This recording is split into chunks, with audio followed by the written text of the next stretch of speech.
வருங்காலத்தில் வந்து நம்ம விசிகா வந்து அவங்களோட ஆதரவு தொடருமா?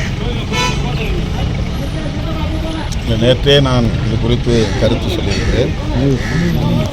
அதிமுகவில் சட்டமன்ற உறுப்பினர்களாக இருப்பவர்கள் சட்டமன்ற உறுப்பினர் பதவியை ராஜினாமா செய்துவிட்டு தவேகாவில் சேருவது என்பது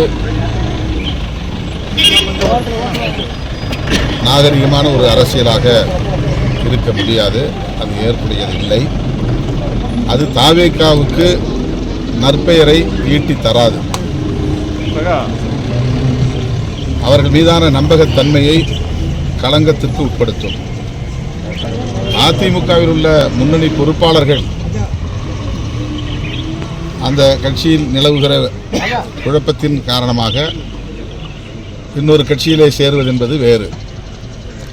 ஆனால் மக்களால் தேர்ந்தெடுக்கப்பட்ட சட்டமன்ற உறுப்பினர்கள் பதவியை ராஜினாமா செய்துவிட்டு தவேகாவிலே இணைவது என்பது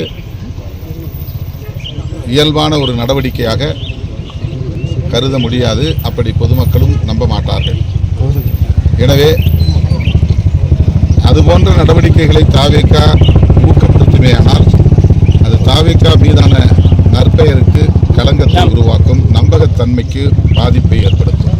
முதலமைச்சரோட டெல்லி பயணம் இது வழக்கமான ஒரு பயணம்தான். முதலமைச்சராக யார் பொறுப்பேற்றாலும் இந்திய பிரதமரை சந்திப்பது அவசியமானது, தவிர்க்க முடியாதது.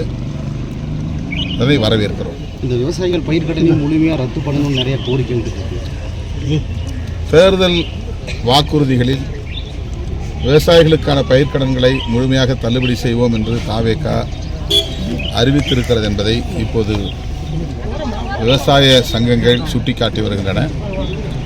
நிதி நெருக்கடி காரணமாக உடனடியாக அதை செய்ய இயலவில்லை. படிப்படியாக செய்வோம் என்று அரசின் தரப்பில் சொல்லப்பட்டிருக்கிறது. பொறுத்திருந்து பார்ப்போம். முழுமையாக தள்ளுபடி செய்ய வேண்டும் என்பது நம்முடைய வேண்டுகோள். திமுக விசிக மோதல் சமீபகாலமாக நீடிச்சிட்டு வருது. அதெல்லாம் ஒன்றும் அப்படி பெரிய பிரச்சனை, அதை நம்ம பார்க்க வேண்டாம். விடுதலை சிறுத்தைகளுக்கு நான் வெளிப்படையாக வேண்டுகோள் விடுக்கிறேன். சமூக வலைத்தளங்களில் பரப்பப்படுகிற அவதூறுகளுக்கு ஒருபோதும் செவிமடுக்க வேண்டாம், எதிர்வினை ஆற்ற வேண்டாம். திமுகவோடு எந்த வகையிலும் இதை காரணம் காட்டி ஒரு முரண்பாட்டை உருவாக்கி கொள்ள வேண்டாம்.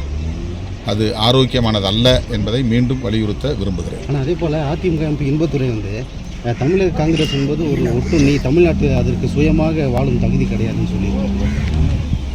அதுக்கு காங்கிரஸ்காரங்கள்ட்ட தான் நீங்கள் கேட்கணும். சரி, நன்றி.